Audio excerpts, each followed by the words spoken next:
Good evening everyone.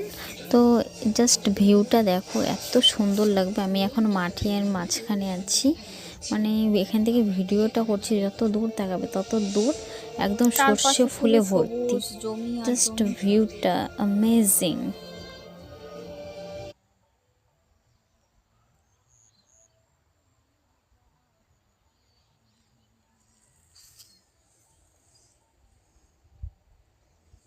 ওই পাশটাতে আমাদের বাড়ি।